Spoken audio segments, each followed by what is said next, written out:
Poet, cultural theorist, translator and curator Ranjit Hoskote, who will share with us some of his trade secrets about the method to his prolific verse madness. He will be in conversation with Mody. We welcome you, sir. To this session where I'll be in conversation with Ranjit Hoskote. And it's wonderful because I actually was in conversation with Ranjit only a few months ago in the Bay Area. And it feels incredible to get a chance to speak with him again. In that conversation, we touched on so many things. And I think one of the joys of speaking with Ranjit is that we can cover an incredible ground, right? Like the interconnected ground where everything ties into each other. And we talked about the more than human world, we talked about ecology, we talked about politics, language, and we're going to pick up some of the same themes again today, but maybe in a slightly different way, because Ranjit's come out with a couple new books in the meantime. I want to show you one of them, and maybe you can show the other one. This is To Break and to Branch, 6 essays on Jeev Patel. And this one just came out, The Homelands and Ocean. This is his translation of Mir Taki Mir. So, yeah, this is, so delighted, excited to talk to you. And let me ask this question, Ranjit, because we have something in common. We have this idea of something larger than us that is taking us forward on our life journey, and also something that's guiding our work, right? Like spiritual quest. And I feel like the metaphor of a quest comes from a certain worldview, comes from a certain philosophical background. And there are a couple of other worlds I'm going to throw into the mix, which you have been discussing recently, the idea of the Yugdharm and the Swadharm. Yeah. So I'm curious, like, do you think the quest and the Swadharm and the Yugdharm are connected? And if so, how? My goodness. Is that a huge questions? But let me begin by Monica. In the first place, thank you for this. As you said, it's our second conversation in a few months, and I'm really grateful to you for continuing with these lines of inquiry. Also, I'm really grateful for the presence of all of you here. It's late in the day. You've had obviously a lot to take in, so thank you for staying on. The questions that you've just raised, Monica, it's not like I began with the idea of the quest. It was there in some form. But it's become more and more of a question in terms of what is the larger framework in which we might belong? What are the dimensions of our being that for which we don't necessarily have empirical evidence? And I think all of us are assailed, particularly at this time. We're really very much in the age of extinctions. Just the events of the last 2 weeks, even in our own subcontinent. I mean, you can see how everything that we've done to nature is taking its toll. And in the midst of all of that, you're thinking, well, here I am, sitting at my desk, writing my poems. What is the larger resonance of this act? In what way can this space of the page or of the individual poem, how can that open itself up to this larger polyphony of voices, of colliding concerns? So I think for me it has both this larger aspect of what is one's function or role, if you will, as a poet, and this sense of what are the demands and challenges that face our particular genre or our form. How do you stand with the urgencies of the moment? How do we, without in any way descending into sloganeering, how do we speak in some useful way about these questions? Yeah, I think the idea of speaking what needs to be spoken, but at the same time speaking it in a way that does connect to, a sense of complexity rather than a linearity, which I think is part of the problem, right? Also, I was thinking of how, in some ways, you've picked up collaborators, spiritual, literary collaborators, who are also, who have been on their own quest, right? I'm thinking, for instance, even of, Jeev Patel and his sojourn in Krishnamurti's ashram, and I'm curious, did that come up in your conversations with him? Because we also know that sometimes it's really hard to speak about everything that informs the work when you're sometimes sitting with poets, right? Is that something that came up in conversations with him, or is that something that, you kind of arrived at later when you were researching or putting the project together? No, Geev and I we were friends for nearly 40 years. It's 37 years. I got to know him when I was in my teens. So many of these themes of the inadequacy of a certain kind of rationalist way of looking at the world, the possibility that there's another dimension which can be voiced through aesthetic means, for instance, I think this came about in gradual ways. He was on his own journey. Geev was a highly regarded poet, a highly regarded painter, and although he wrote only 3 plays, those are canonical, so he's also a playwright. But some sense of inadequacy in dealing with the world led him to this path, first to Swami Krishna Prem's ashram in Mirtola in the Himalayan foothills, then to Krishnamurti's teachings. And I think as this happened, we just found ways of thinking about it together and talking about it. I also know that he had a dialogue with Arundhati Subramanian, another friend of long years standing. And I think the difficulties that we all faced it's as simple as this. We tend to work in the contemporary arts in a domain that takes a certain kind of, I'm not going to say secularism because that word opens up another set of debates. There's a sense that the secular world, the worldly, is all the world there is. And there is a certain suspicion about the spiritual. With good reason, because spirituality tends to be co-opted into the hegemonies of organized religions and a certain kind of regressive politics. So what is that precarious temporary area in which you can talk about spiritual quest? I think for all of us it's been a slow process of being able to find the language and find the interlocutors. And it certainly was Geev's experience. Actually, and in a recent interview, there is a quote from Geev. I'm sorry, I was mispronouncing his name until now. To write truly meaningful poetry, you have to go deep down to where the things are broken, right? And it's interesting because I'll say 2 things. One, that the idea of spirituality, hegemonic religiosity, often is based on a sense of intactness, right? Where brokenness or this journey down towards brokenness does not have a place. So this is already, we're really talking about a completely different relationship to self and spirit. And the other thing, so that's my comment. My question really is, it seems like when you were younger, you had a different relationship to this gift of a quote that he had offered you, and now you have a different relationship. Can you speak about that?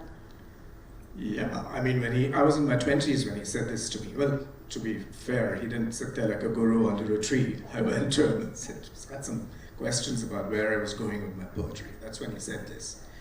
At which point, with the absence of wisdom that accompanies youth sometimes too often, I sort of said, what broken things can he be talking about? I was much more interested in a certain kind of Baroque conception of poetry, something that was expansive and maximalist. So the teaching remained with me for a long time. I saw the truth of it much later. And I think as happens with many of us, you have to go through a certain arc of loss, of retreat, of just plain old growing up. And it's later that the meaning of what he was saying came across to me. To seek all of that which was broken, unresolved, things that couldn't be met with confidence, for instance, and then you stand in the presence of these vulnerabilities, and yeah, so it's been a slow release of a teaching in a certain way. But I want to link that to something you said a little earlier on, the idea of pilgrims from earlier phases who accompany you. I think that's been crucial for me in many ways, because there's something about an argument for the contemporary that tends to take us to what looks like a leading edge, but it also traps us in a presentism. The idea that anything worth doing or having is available now. But there's also a way in which we can turn back to, it could be, in my case, for instance, it could be a questa, a woman saint poet from the 14th century from Kashmir, whose voice resonates for me and continues to do so. So that entire project of translation was really more than a project, it was like a life project.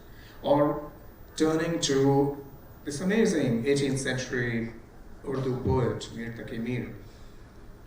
It was a way of connecting to someone whose historical experiences were not that different from our own, of this moment. What does it mean to live in a time of gathering catastrophe, the fall of cities, continuous invasion and displacement? How do you fashion yourself from this very fragmented, episodic kind of set of materials that you're working with? He was born in Agra, moved to Delhi, spent years in exile in Rajasthan, in Jat kingdoms really, came back to Delhi and then finally ended his days in Lucknow. So even though all of this happens in Gangetic North India, Mir's life is, in a profound sense, it's a diasporic life. So there are ways in which all of these experiences resonate for us today. And additionally, it was crucial for me to go into other languages and other literatures to do this. It's an act of devotion, it's an act of expanding one's own repertoire, but also it's a way of bearing witness to the fact that, for many of us, our experience is multilingual, even if we write in one language. So how does one get out of the citadel of monolingualism and embrace all of these other possibilities? So it was operated at a number of levels for me. Yeah, and this is, I feel like this metaphor is something that you really embrace, the idea of bearing witness. And I do want to link it back to this idea of brokenness, right? And not only are we going through, some of us maybe, or all of us at different points, not only are we going through our own journeys of retrieving our parts of our brokenness, recuperating those, but also we do live in a world where there is so much that is fragmented, right? And whether it's political, ecological, and so that's that way in which, let's say, Mir Taqi Mir can actually reflect that in very contemporary ways. There were a couple of couplets. I mean, I just looked at what, this is the first time I'm seeing the book also, right? So, I found a few couplets online. There was one couplet about the oppression, and the way it spoke about encountering oppression. I was just like, wow, this feels fresh and contemporary. So actually I think this might be a really good moment if you would like to read something from that.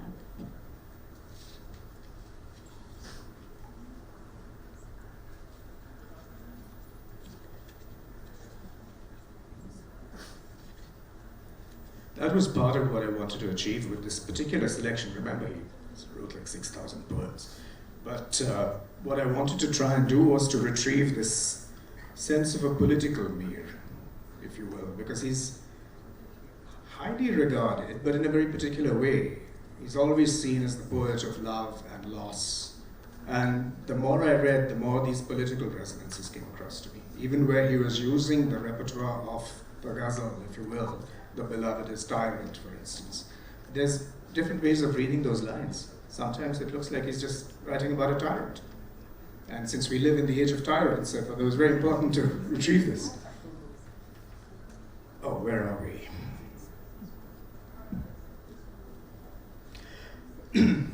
कर खौफ कलक खस्प की जो सुर्ख है आंखें जलते हैं तरो खुश्क भी मिस्कीन के गजब में. Fear those who huddle around fires, their eyes red, both wet and dry will burn in the rage of the oppressed. धूप में जलती हैं गुर्बत वतनों की लाशें, तेरे कूचे में मगर साया ए दीवार न था. The sun burns up the corpses of those driven from their homeland. Your lane did not offer them even the shadow of a wall.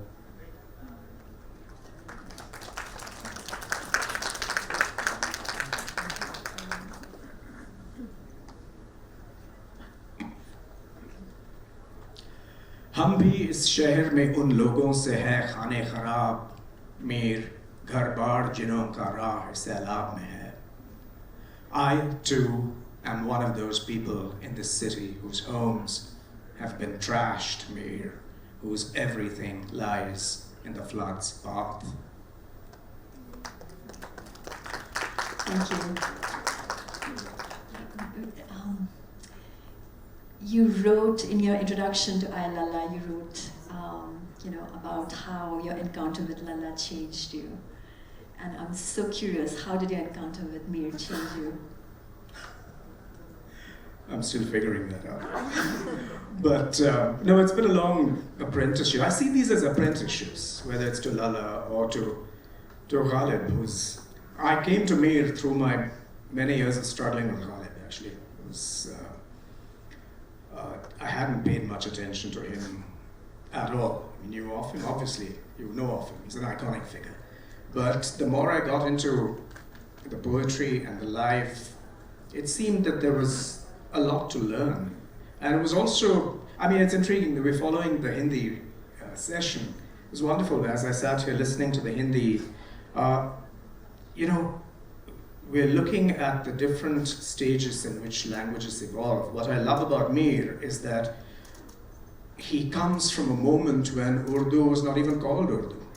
That development is pretty late. So he refers to his own language as Hindi or Rekhta. So I talk about these things in the introduction. And what is amazing about this immensely confluential, robust language in which he writes is that it partakes of Persian, but of also Khadi Boli. There's Braj. It stands for what I increasingly think of as the Hindavi continuum. The 17 or 18 languages spoken from Rajasthan to eastern Bihar and down into the Deccan, all of which are now, many of them have now been demoted to so-called dialects because there's an official standard Hindi which is taken over. And that official standard Hindi, which particularly is in our textbooks and in our bureaucratic notices, that's about 100 years old. It comes out of the pages of a journal called Saraswati, more or less. So to me, these acts of, if you will, linguistic archaeology are crucial because it reminds us that when we look back into what we like to call tradition, there's actually diversity, there's plurality, there's experiment. There are some modern parameters which have narrowed our imagination. So it seems paradoxical if you think about it. Right, yeah. So this also brings me to the title of the session, Let the Games Begin, right? Which, it's interesting because when I look at so you were just talking about experimentation and plurality and diversity. So that sense of like the ability to play, right? Right.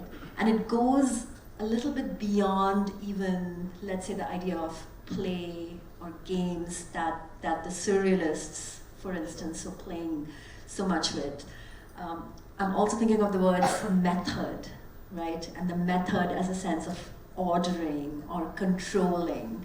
And the minute games, play, method, madness, these are all juxtaposed together, like the sense of possibility completely increases. And I feel like in some ways, through all your different projects, whether it's poetry or translation or your critical writing, this is what you're doing. There is a kind of a methodicalness to it, but it's not the kind of methodicalness that you would really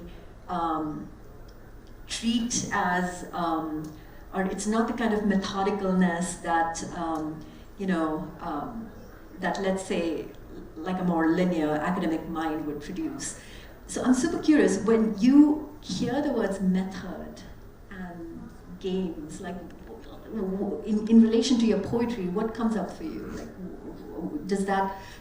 are you thinking about like a kind of method? Are you thinking about order? Are you thinking about play games? And it seems like the crucial things for you are diversity, crucial things for you are plurality, crucial things for you are like creating kinship and collaboration. And I think for me, it's always an interplay of intuition and pattern.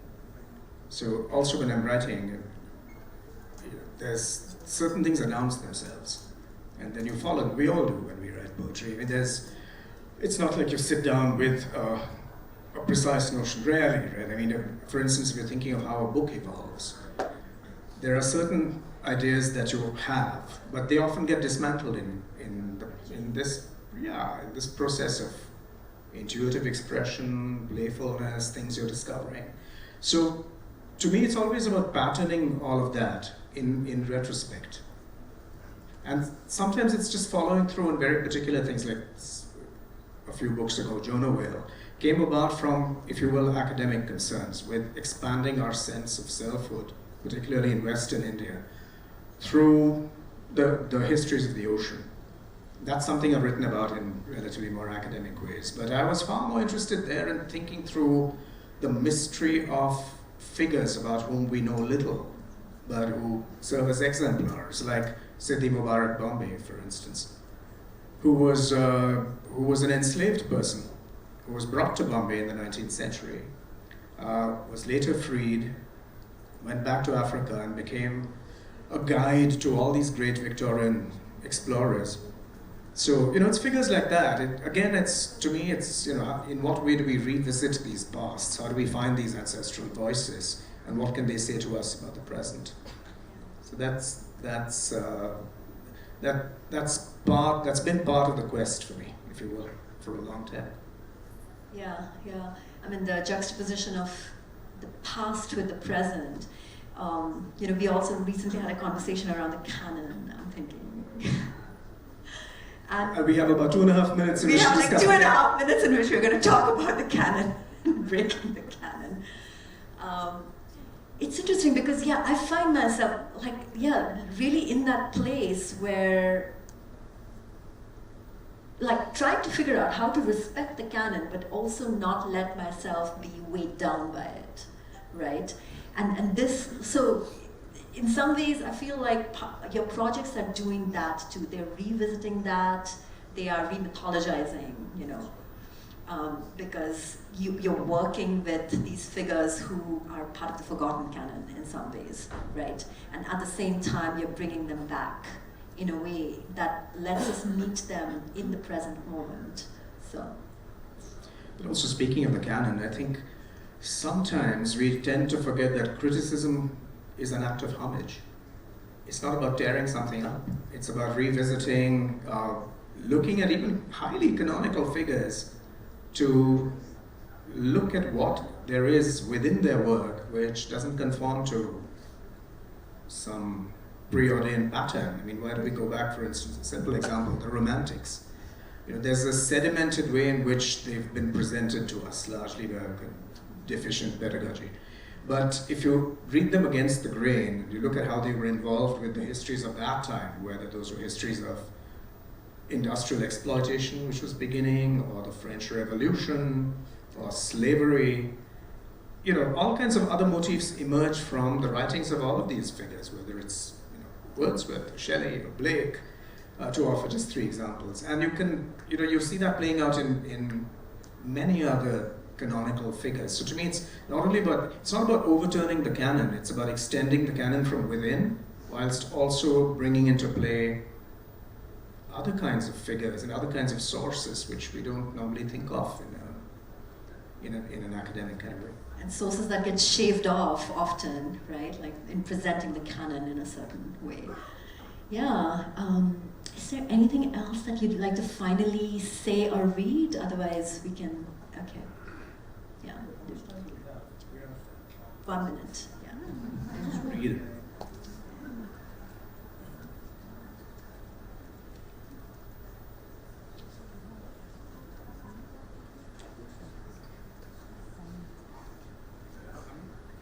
Yeah, I'm going to read a book called Musk, which is for a dear friend, an artist called Ranbir Kalekar. And speaking of transiting among languages and among art forms, its starting point for this was really a line in a Nirguni bhajan as sung by Kumar Gandav, which you'll find it in here. The fire spreads from mouth to cup, eye to spur its tracking, ear to storm that's drumming through cloud reefs. Rumor glistens and drips from leaf to leaf. Behind the severe, a peacock dances on an orange tree, its branches withering in the gale. He hears it whistle and whir and grits his teeth. His eyes remain trained on a golden deer that prances from one burning forest to the next. It's forgotten the voice that said, "Don't set foot in the third forest." It cannot escape the flaming musk it carries. Thank you for leaving us with this beautiful poem, and thank you for all your work, Ranjit. Thank you so much, Monica. Thank you all. Ranjit Hoskote, Mody, for those mind games, if you will, and you're giving us a peek into your wonderful influences for writing verse. Thank you so much.